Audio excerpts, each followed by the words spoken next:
Hello everyone, स्वागत है आप सभी का हमारे यूट्यूब चैनल में। आज मैं आपको बताने वाला हूं डेंगू फीवर के बारे में कि डेंगू फीवर होता क्यों है और किसके द्वारा होता है और कॉज क्या है, हमारी सिम्टम्स क्या है और इसका ट्रीटमेंट क्या है। मैं आपको टैबलेट और इंजेक्शन दोनों ही बताने वाला हूं इस वीडियो के अंदर। तो अब हम देख लेते हैं इसका इंट्रोडक्शन। तो डेंगू बुखार एक मच्छर जनित रोग है। यह एक फ्लू जैसी बीमारी है जो डेंगू वायरल के कारण होती है। यह तब होता है जब वायरल वाला एडिस मच्छर किसी स्वस्थ व्यक्ति को काटता है। डेंगू बुखार को आमतौर पर हड्डी तोड़ बुखार के रूप में भी जाना जाता है। तेज बुखार, भूख की कमी, शरीर में लाल धब्बे या चकत्ते बोल सकते हैं। मतलब कि जो हमारा डेंगू फीवर होता है वो एक्चुअल में मच्छर के बाइट करने से हमको होता है। और जो इसका मॉस्किटो का नाम होता है, उस मॉस्किटो का नाम है एडिस, जो कि हमारा डेंगू फीवर के लिए रिस्पॉन्सिबल होता है। Dengue fever is an infection caused by the dengue virus. The virus spread to human by mosquito bite. Mosquito के काटने से हमको ये वायरस हमारी बॉडी में इंजेक्ट हो जाता है। अब हम बात करते हैं female Aedes aegypti, main species of the mosquito which spread dengue virus. It is also known as bone broken fever because people suffering from can I feel so much pain as if their bones are broken. मतलब कि जब हमें dengue fever हो जाता है तो इसमें हमारी हड्डियां जो हैं वो बहुत पेन होता है उनमें, तो इस वजह से। और जो हमारा मॉस्किटो का पूरा नाम है उसका नाम होता है हमारा एडिस इजिप्टी। ये हमारी मेन स्पीसीज होती है जो मॉस्किटो की, और ये इंडिया का मॉस्किटो होता है। ये हमारे इंडिया में पाया जाता है। ये कुछ आपको सिम्टम्स दिख रहे होंगे कि मॉस्किटो ये हमारा फीमेल, और इसमें जो हमको और डेंगू फीवर वो सिर्फ हमें कौन सा मच्छर काटता है, वो मेल मच्छर नहीं काटता है, हमेशा हमको फीमेल मच्छर ही मतलब हमको बाइट करता है। अब हम इसके कॉज देख लेते हैं। तो कॉज हमें किसके द्वारा हो रहा है? मॉस्किटो बाइट के द्वारा हो रहा है, और हमें डेंगू हो जाता है मॉस्किटो बाइट से। अब हम इसके सिम्टम्स देख लेते हैं। तो हमारा फर्स्ट पॉइंट आता है हेडेक। हमें मतलब हमारा सर दर्द होता है और हमें हाई फीवर होता है। जैसे हमारा नॉर्मल बॉडी टेम्परेचर जो होता है वो 98.6 होता है, बट हाई फीवर होने की वजह से जैसे हमारा 104 पॉइंट कुछ फीवर है, तो मतलब ऐसा भी चला जाता है। तो जब हमें डेंगू होता है तो इतना फीवर हम लोग को आता है। और थर्ड पॉइंट है हमारा लॉस ऑफ एपेटाइट, मतलब कि हमारी भूख थक जाती है। उसके बाद में हमारा आता है नेक्स्ट पॉइंट बॉडी एक, हमारी बॉडी में बहुत दर्द होने लगता है और हमें डायरिया भी हो जाता है। और हमारा अगला है वॉमिटिंग।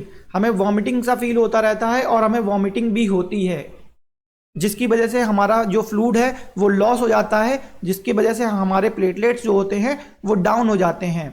और हमें इसमें फैटिक जैसा फील होता रहता है, मतलब हमें थकान महसूस होती रहती है। उसके बाद में हमारी आंखों में पेन रहता है और हमारी नी में पेन रहता है। लिथर्जी का मतलब होता है सुस्त हो जाना, मतलब हम लोग सुस्ती आने लगती है। जब हमें डेंगू फीवर होता है तो हमें सुस्ती बहुत आती है और हमारी नाक से ब्लीडिंग हो जाती है। मतलब कि अगर किसी का प्लेटलेट्स बहुत ज़्यादा डाउन हो जाते हैं तब इस केस में क्या होता है कि उसके मतलब कि किसी भी मतलब कि छेद से ब्लीडिंग हो सकती है। जैसे हमारे मुंह से भी ब्लीडिंग हो सकती है, या हमारे नोज से ब्लीडिंग हो सकती है, या हमारे एनस के थ्रू ब्लीडिंग हो सकती है। जब हमारी बहुत ही कंडीशन ख़राब हो जाती है ये तब हमें ये सिम्टम्स देखने को मिलते हैं। अब हम बात करते हैं red spot in the body, मतलब आपकी पीठ में, बैक में आपको रेड चकत्ते टाइप के देखने को मिलेंगे। और हमारे जो फिंगर होती हैं, फिंगर के आसपास और हमारे तलवे में हमको रेडनेस देखने को मिलती है, लाल धब्बे जिनको बोलते हैं। तो उस टाइप के सिम्टम्स अगर आते हैं तो वो भी एक डेंगू के लक्षण हैं।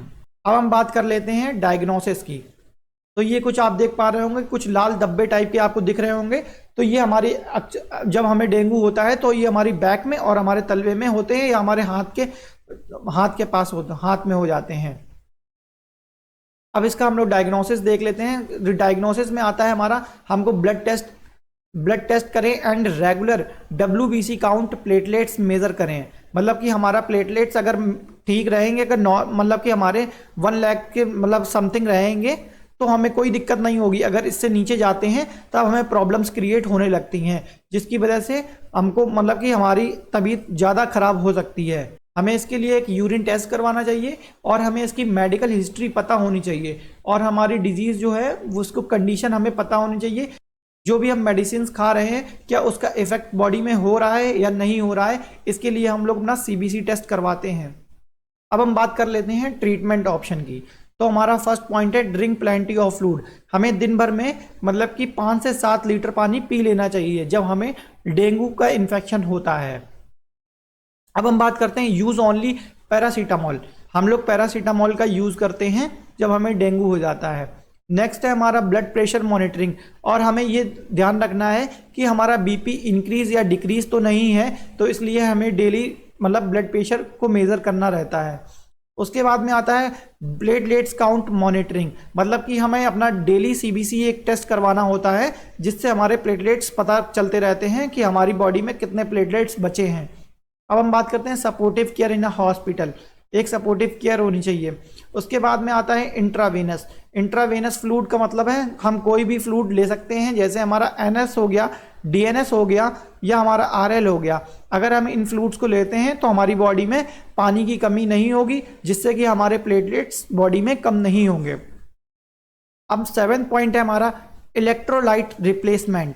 इलेक्ट्रोलाइट रिप्लेसमेंट मतलब हमारा जो ओआरएस होता है हम उसको ले सकते हैं, ओरल रिहाइड्रेशन सॉल्ट, उसको हम लोग ओरली ले सकते हैं।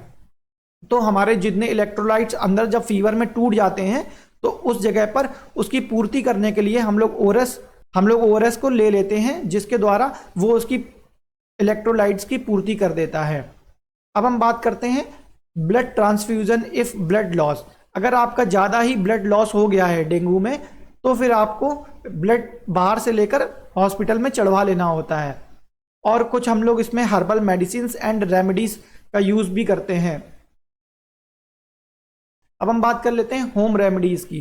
तो हम लोग घर में क्या क्या कर सकते हैं, जैसे कि हम लोग बीट रूट ले सकते हैं और पपाया की लीफ ले सकते हैं। मतलब पपाया की लीफ हम लोग जो पत्ते होते हैं उसको हम लोग पीस के चटनी बना के उसको ले सकते हैं। और हम लोग आंवला का यूज़ कर सकते हैं, और हम लोग कीवी फल का यूज़ कर सकते हैं, और हम लोग इसमें कैरेट का यूज़ कर सकते हैं। कोकोनट ऑयल वाटर हमें डेली लेना होता है सुबह शाम। और उसके बाद में हम लोग गोट मिल्क का यूज़ कर सकते हैं। गोट मिल्क से हमारे प्लेटलेट्स बहुत तेज़ी में इंक्रीज होते हैं, इसलिए हमें गोट मिल्क का यूज़ करना चाहिए। और बाकी हम लोग एक पपाया लीफ की जगह पे एक हमारे पास टैबलेट आती है कैरीपिल, जो कि हम लोग उस कैरीपिल टैबलेट को खा लेते हैं तो भी हमारी प्लेटलेट्स इंक्रीज हो जाते हैं। अब हम बात करते हैं मेडिसिन ऑप्शन की। तो हमें 5 से 7 लीटर पानी दिन भर में लेना होता है, और हमें पैरासीटामोल लेना होता है फीवर होने पर।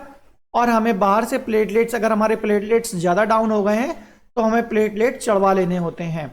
और हम लोग फ्लूइड का यूज़ करते हैं जिससे कि हमारे प्लेटलेट्स डाउन ना हो, जैसे एनएस हो गया, आरएल हो गया, आरएस हो गया, D5W हो गया, D5LRS हो गया, डीएनएस हो गया। हम इन सब फ्लूइड्स का यूज़ कर सकते हैं जिससे हमारा प्लेटलेट्स डाउन नहीं होंगे।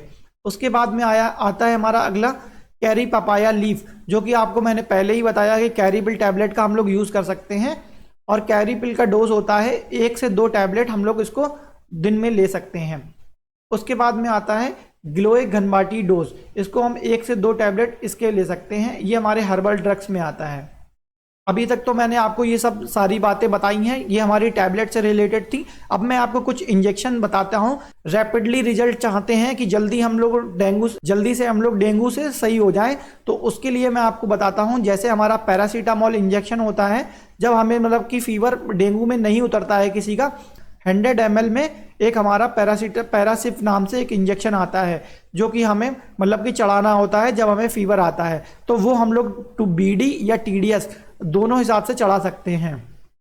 उसके बाद में हमारा आता है फाल्सिको इंजेक्शन, को हमारा 60 mg का आता है, और हमें 2 इंजेक्शन एक साथ लेकर 120 mg बना लेना है, और 120 mg हमें एक बार में दे देना है। और फिर हमें अगले दिन मतलब कि 2 बार देना है, मतलब कि सुबह और शाम को हमें 2 टाइम मतलब कि फाल्सिको 120 देना है। ऐसे ही हमें जब तक हमारा डेंगू सही नहीं हो जाता है तब तक हमें मतलब फाल्सिको अपना चलाते रहना है। उसके बाद में आता है हमारा सेफ्ट्रियाजोन, या हम लोग उसको ओफ्रामैक्स बोलते हैं।